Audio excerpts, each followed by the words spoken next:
본 프로그램은 바로 AFC 웨스트 디비전에 대한 이야기를 할 거고요. 가장 먼저 LA 차저스부터 살펴보도록 하겠습니다. 차저스, 이제 하버 헤드코치의 시대가 개막을 했죠. 명장이었던 짐 하버가 저스틴 허버트와 함께 어떤 조합을 보여줄지가 참 기대가 많이 됐었는데, 결과는 다들 아시다시피 11승 6패 그리고 디비전 2위를 차지했고요.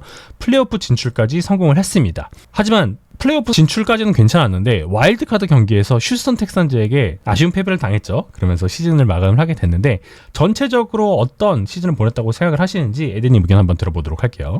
23시즌에 5승 12패까지 이 망가졌던 팀임을 감안하면 11승 6패라는 반등은 참 좋은 반등이죠. 이제 단장 조 오티스 그리고 헤드코치 짐 하버가 만들어낸 긍정적인 변화라고 할 수 있겠습니다. 조 오티스는 부임 첫 해부터 드래프트 대박을 터뜨렸고요.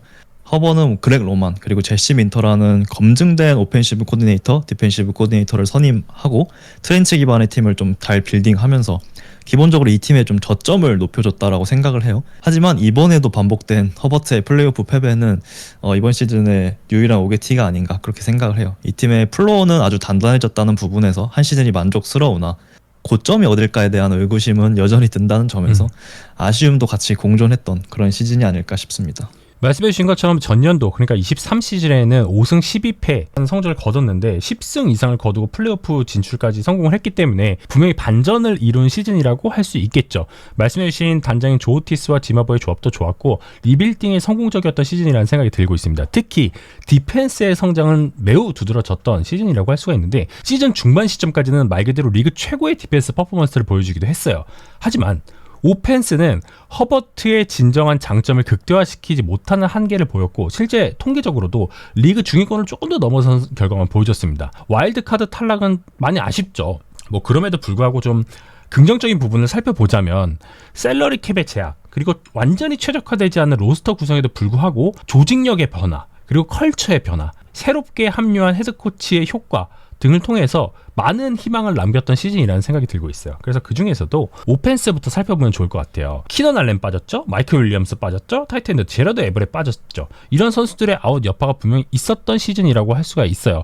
우려되는 부분도 굉장히 많았고, 오펜시브 코디네이터로 그렉 로만이 왔기 때문에 이 팀은 패스 많이 안 하겠네, 런으로 때려박겠네 라는 예상이 사실 어느 정도 예상이 됐었어요. 그리고 실제로 그렇게 돌아갔죠. 그렉 로만 같은 경우에는 처음에는 저희가 예상했던 것처럼 굉장히 런으로 많이 강하게 밀어붙이는 오펜스를 보여주긴 했는데, 일단 시즌 초반과 시즌 후반이 조금 달랐어요. 처음에는 라이트 퍼스널 그리고 7할 이상의 샷건을 활용을 하고 공격 성공률도 38.5% 수준이었고 EPA도 0에 미치지 못하는 마이너스 값을 보였었는데, 이후에 로만은 내가 그냥 잘하는 색깔로 팀을 맞춰야겠다, 런으로 때려박는 특유의 헤비 퍼스널 그리고 언더센터 기반의 플레이 액션, 더 많은 변형 포메이션을 가져가는 선택을 했고요. 샷건을 58% 수준으로 낮추는 선택을 하게 됩니다. 그러다 보니까 공격 성공률이 50% 이상으로 올라왔어요.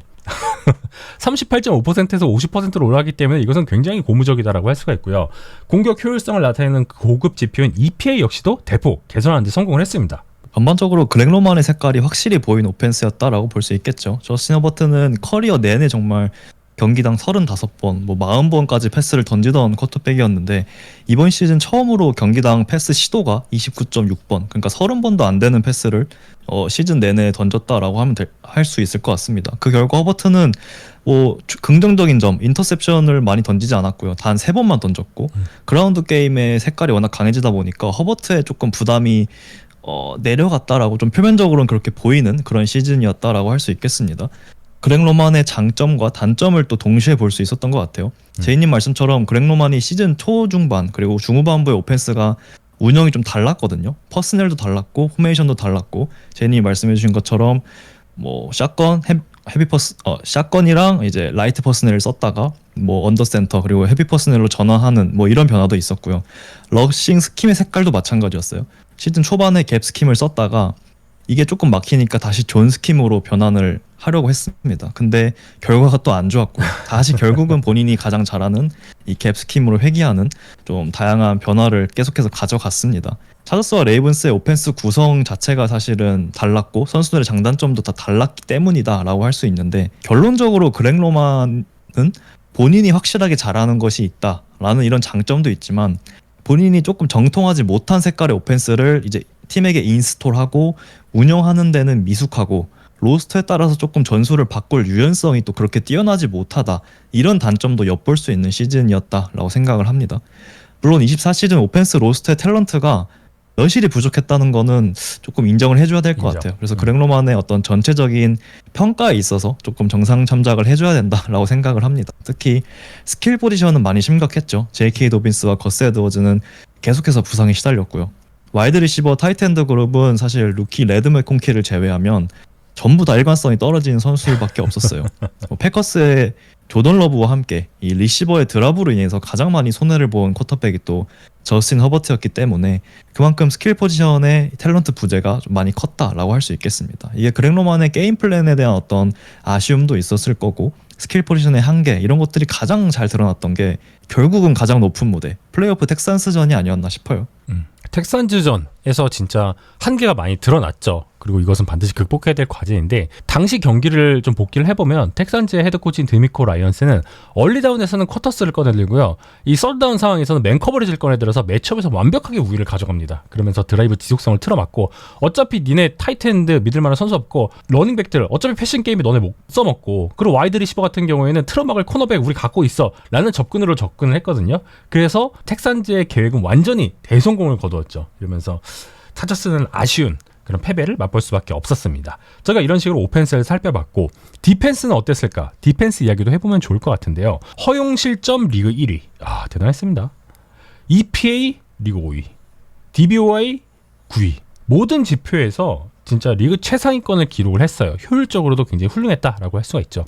디펜시브 코디네이터인 제시 민터도 하버와 함께 합류를 해서 리그 중하위권이었던 디펜스를 최정상급으로 탈바꿈시키는 데 성공을 했습니다. 기본적으로 제시 민터는 2ICL을 기본으로 가져가는 코치예요. 그리고 여기에 존과 맨 커버리지를 섰고요. 블리츠와 다양한 스턴트를 활용을 해서 상대에게 혼돈을 유발하는데 굉장히 정평이 난 코치라고 볼 수가 있는데요. 상황별로 변장 커버리지를 굉장히 잘 선택했어요. 그리고 프런트에 스턴트를 활용을 해서 쿼터백이 막 헷갈리게 하고 리드를 오래 가져가게 하고 여기에 추가적으로 예상치 못한 타이밍에 블리츠를 함으로써 상대의 오펜스를 억제하는데 굉장히 뛰어난 효과를 보여줬던 코치라고 할 수가 있겠습니다. 사실 차저스는 23시즌부터 빅바디 타입의 디펜시브 태클을 계속 라인업에 보강을 했거든요. 그리고 이를 통해서 런 디펜스를 개선을 해나갔는데 그 효과가 24시즌에 참 잘 이루어졌어요.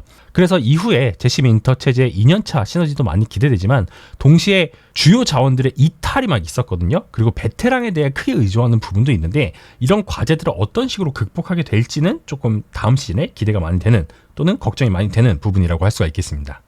제이님께서 말씀해주신 대로 사실 제시 민터의 디펜스라고 하면은 뭐 심프레셔라던가 변장 커버리지 같은 스냅 전과 후에 좀 변화를 통해서 조금 많이 혼란을 가중시키는 그런 디펜스였고요. 거기에 뭐 매치 기반의 존 커버리지가 가장 헤비하게 쓰이는 그런 디펜스였습니다.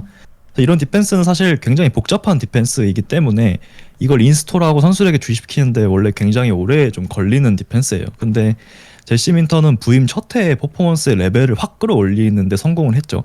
저희가 작년에 위클리 NFL에서 잠깐 다루긴 했는데 제시 민터가 한 건 결국 포메이션, 블리츠 경로, 커버리지 이런 것들을 모듈화 시켜가지고 선수들에게 훈련 과정부터 플레이를 굉장히 쉽게 주입을 시켰고 이 모듈을 그냥 조합함으로써 선수들이 플레이 콜링 과정 그리고 플레이 수행하는 과정을 정말 쉽게 이해할 수 있고 쉽게 좀 간결화하는 그런 작업들을 함으로써 선수들의 어떤 수행 능력을 극한으로 좀 끌어올렸던 것 같습니다. 그래서 뭐 단장인 그 직전 단장이었던 톰 텔레스코 시절부터 쌓아온 어떤 선수들의 탤런트 그리고 조 오티스 단장이 부임하면서 24년에 뽑은 이런 신인들 그리고 단년 계약으로 영입한 어떤 베테랑들까지 다양한 선수들이 포텐을 터뜨릴 수 있었던 것 같습니다.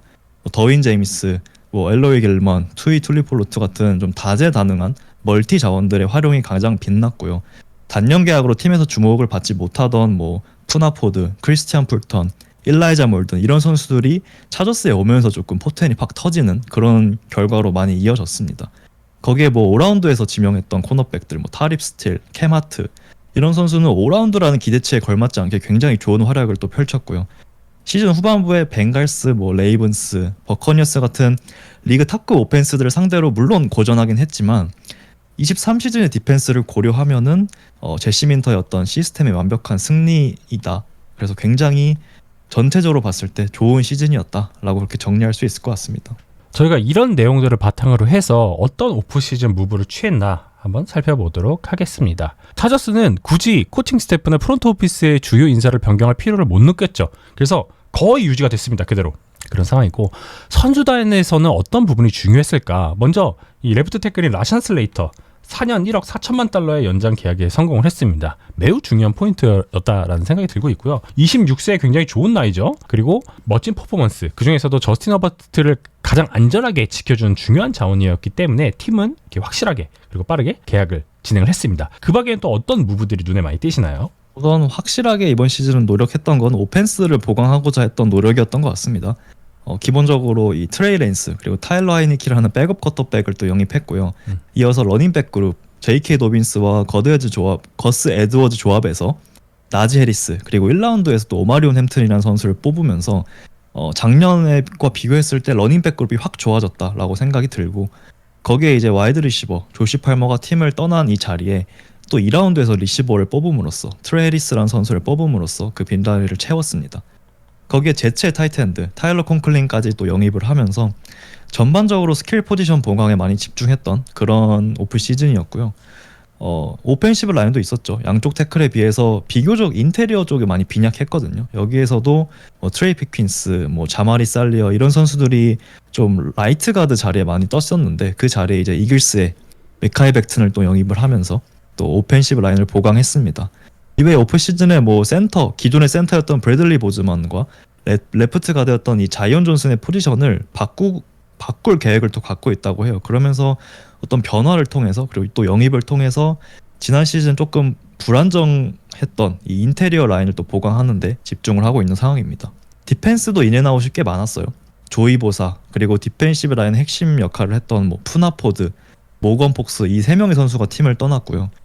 여기에 다시온 핸드, 나관 존스라는 또 인테리어 디펜시브 라인을 또 영입을 했고, 드래프트에서 오리건의 자마리 카드웰 그리고 엣지인 카일 캐너드 이런 선수를 또 영입하면서 나름 유출에 대한 어떤 보강들을 진행을 했습니다. 그리고 또 칼릴 맥과도 재계약을 맺으면서 칼릴 맥 그리고 툴리 투이폴로투로 이어지는 어떤 주전 엣지 조합은 그대로 또 지키게 됐습니다. 또 코너백 크리스티안 풀턴이 또 팀을 떠나면서 여기에 돈테 잭슨 그리고 벤자민 세인트 주스 이런 선수들 영입을 했고요. 작년에 비해 인테리어 디펜시브 라인 그룹이 조금 약해진 감은 있지만 어쨌든 제시 민터라는 코치는 베테랑 선수, 루키 선수들을 최적의 포지션에서 쓰면서 최고의 효율을 또 뽑아낼 수 있는 그런 시스템을 갖고 있는 코치이기 때문에 이런 좀 유출들은 사실은 나름 잘 메꿨다라고 보고 있고, 오펜스는 확실히 작년에 비해서 업그레이드 됐다라고 평가할 수 있을 것 같습니다. 네, 잘 들었습니다. 그럼 저희가 이런 내용들을 바탕으로 25시즌에 어떤 포인트들을 주목하면 좋을까? 먼저 그렉 로만에게 다시 찾아온 증명의 시간이라고 해서 그렉 로만의 오펜스에 대해서 좀 살펴보면 좋을 것 같아요. 그렉 로만의 오펜스는 예상했던 수순을 밟았죠. 아주 강한 러싱, 그리고 이제 플레이 액션과 딥샷, 전반적으로 2.5초 이내에 패스가 이루어지는 퀵게임이 부재했기 때문에 이런 부분들에 대한 비판은 굉장히 많이 받았거든요. 그래서 이런 부분들로 인해서 켈렌 머라거나 조 롬바르디 시절과 비교를 많이 당했어요. 저스틴 허버트의 퀵 패스 비율이 굉장히 많이 감소를 했고, 이에 따라서 러닝이 막힐 경우에는 패스 성공이 딥샷에 과도하게 치우치는 현상이 나타났거든요. 그래서 허버트의 리듬 그리고 정확도, 서드다운 효율까지 다방면으로 악영향을 받게 된 그런 시즌이었습니다. 이게 데이터적으로도 확인이 됐는데, 지난 시즌 차저스의 서드다운 컨버전은 리그 13위, 어떻게 보면 평이하다고 할 수 있죠. 하지만 평균 야드 자체가 길어지면서 굉장히 어렵게 성공해 나가는 상황이 연달아서 연출이 됐어요. 따라서 이번 시즌은 강력한 러싱 탤런트를 대놓고 보강을 했잖아요. 그래서 이를 기반으로 안정적인 러싱을 추구하되, 그걸 잘하는 코치니까 포기할 필요는 없죠. 대신에 약간 퀵패싱 게임의 비중 확대를 통해서 얼리다운 첫 번째 플레이 그리고 두 번째 플레이에서 안정적으로 야드를 벌어줄 수 있는 설계가 반드시 필요하다는 생각이 들고 있습니다. 그래서 로만도 이것에 대해서 의식을 한 것 같아요. 그래서 지난 캠프들을 살펴보니까 OTA나 미니캠프에서 패스 게임의 템포와 리듬을 보강하고 러닝백 스크린 그리고 RPO의 확대를 약속을 했습니다. 여기에 더해서 외곽에서 1대1 딥샷을 안정적으로 처리해줄 수 있는 존스턴과 해리스의 성장도 반드시 필요한 그런 상황이라고 할 수가 있겠네요. 결국 이런 퀵게임은 어쨌든 러싱을 대체해주는 역할을 하는 부분이 있죠. 근데 이런 퀵게임 자체가 지난 시즌 굉장히 부족하다 보니까 러싱이 실패했을 때 이게 그대로 허버트에게 부담이 되는, 결국 허버트의 한방 딥샷에 의존하는 구조가 좀 많이 반복이 됐습니다. 그래서 이게 제이님께서 말씀해 주셨지만 2023 시즌 세컨 다운과 서드 다운 컨버전을 위해서 필요했던 어떤 평균적인 야드가 7.6야드, 6.4야드였어요 각각. 근데 이게 24 시즌에 각각 8야드, 7.2야드로 오히려 늘어났습니다. 그래서 얼리다운에서 안정적으로 야드 확보를 해주지 못했다는 뜻이고요. 그러다 보니까 쉬운 서드다운을 놓친다거나 허버트가 리듬을 살리는데 실패하고, 이게 결국은 패스 정확도 문제로 이어지고 서드앤롱 상황이 자꾸 반복되는 이런 문제점이 발생을 했습니다. 23, 24 시즌에 비해서 25 시즌 플레이 시도당 에어야드라던가 패스 성공 시 에어야드, 이것도 다 1야드 이상 증가했어요. 그래서 이런 부분들이 다 글렉 로만이 그만큼 퀵게임을 많이 포기했고 잘 안 했다라는 걸 보여주는 그런 어떤 수치들이라고 생각을 하고요. 결국 이런 문제를 해결해주는 방법은 퀵게임의 비중을 늘리는 것밖에 없어요. 왜냐하면 글렉 로만은 그동안 러싱을 계속해서 써왔기 때문에 여기에 이 러싱이 막혔을 때 이 같은 효과를 내줄 수 있는 퀵게임을 조금 더 비중 높게 가져가줘야 된다라고 얘기하는 거고요. 그래야만 얼리다운에서 단순히 러싱에 의존하지 않고도 안정적으로 야드 획득이 가능하고, 이게 결국은 서드다운에서 허버트의 부담을 줄여줄 수 있을 것이다 라고 생각을 합니다. 그래서 다음 시즌 이 차저스 오펜스에서 가장 주의 깊게 봐야 될 부분이 이 부분인 것 같아요.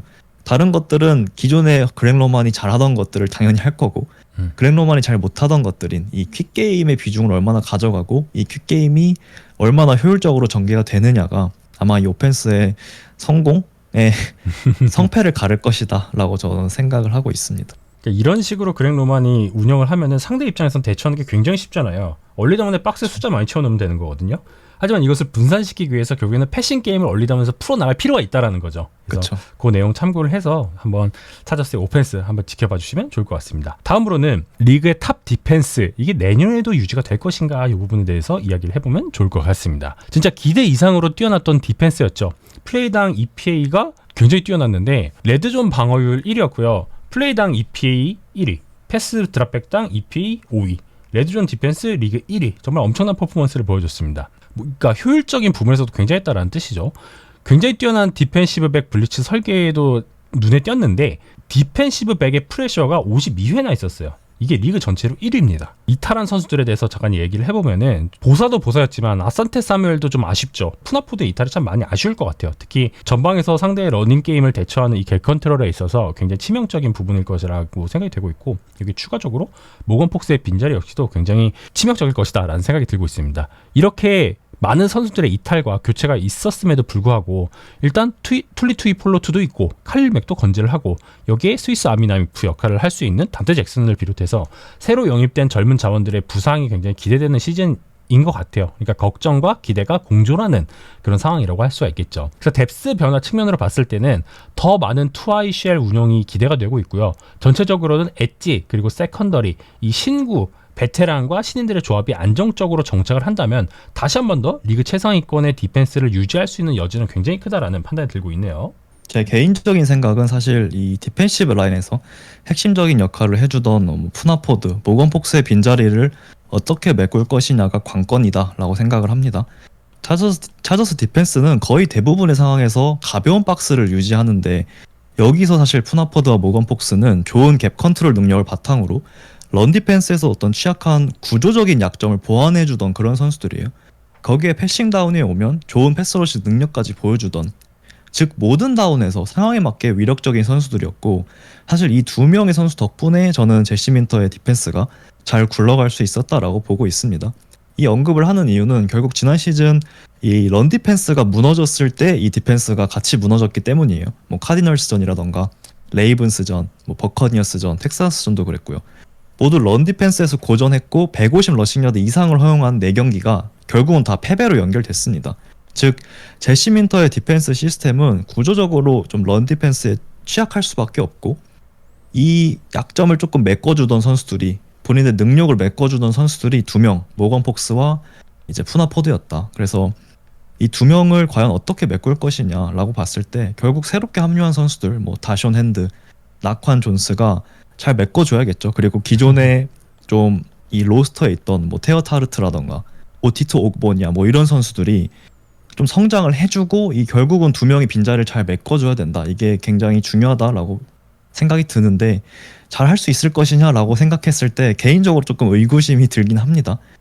물론 뭐 제시 민터 디펜스에는 뭐 다이안 헨리라던가 뭐 주니어 콜슨, 뭐 더윈 제임스 이런 세컨 레벨에서 플레이메이킹을 해줄 수 있는 선수들이 있기 때문에 만약에 이 나머지 선수들이 좀 잘 못해줬을 때 뭐 적극적인 럼블리츠를 활용한다거나 뭐 갭 익스체인지 같은 다양한 방식을 통해서 나름의 이런 디펜시브 라인의 약점을 메꿀 수는 있어요. 하지만 근본적으로 스냅이 쌓이고 17경기를 통틀어서 봤을 때는 결국은 이 인테리어 디펜시브 라인 그룹이 얼마나 잘해주느냐, 이 새롭게 합류한 이 두 명의 선수 나관 존스와 뭐 다션 핸드 이 두 명의 선수가 얼마나 잘 메꿔주느냐가 이 디펜스 퍼포먼스를 결정지을 것이다 라고 저는 생각을 하고 있습니다. 네, 잘 들었습니다. 이렇게 LA 차저스에 대한 이야기는 여기까지 해보도록 하겠고요.